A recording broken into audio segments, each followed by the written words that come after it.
ગુજરાત રાજ્યની ખાનગી શાળાઓની 93,000થી વધારે બેઠકો પર જરૂરિયાતમંદ વિદ્યાર્થીઓને આરટીઈ અંતર્ગત મફત શિક્ષણ આપવામાં આવે છે, જેમાંથી 6 થી 14 વર્ષના બાળકો ધોરણ 1 થી 8માં અભ્યાસ કરી શકે છે, જે માટે સરકાર તરફથી વિદ્યાર્થી દીઠ ખાનગી શાળાઓને ₹13,675 ચૂકવવામાં આવે છે।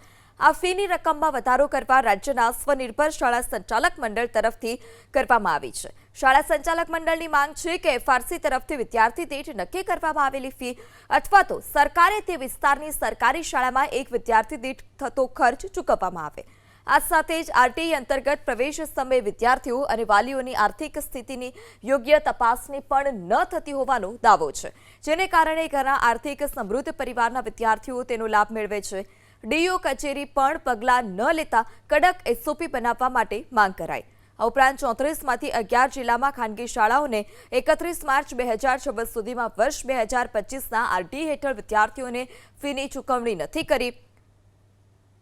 શાળાઓનો વાંક પણ છે કે એફઆઈએસસી કોડ ખોટો અથવા તો કેવાયસી ન થયું હોય। ઘણી બધી નાની શાળાઓ એવી છે કે જેમાં સરકાર દ્વારા આરટીઈના વિદ્યાર્થીઓના નાણાં ચૂકવવામાં આવે ત્યારબાદ જ શિક્ષકોના પગાર થતા હોય છે। ત્યારે સરકાર સમક્ષ માંગ કરી કે જૂન માસમાં શૈક્ષણિક સત્ર શરૂ થયું હોય તો મોડામાં મોડું ઓગસ્ટ માસમાં ચૂકવણું કરી દેવામાં આવે, જ્યારે ઓક્ટોબર-નવેમ્બરમાં દિવાળી વેકેશન બાદ સત્ર શરૂ થાય તો તેના માટેનું જાન્યુઆરી માસમાં ચૂકવણું કરવામાં આવે તેવી પણ માંગ કરાઈ છે।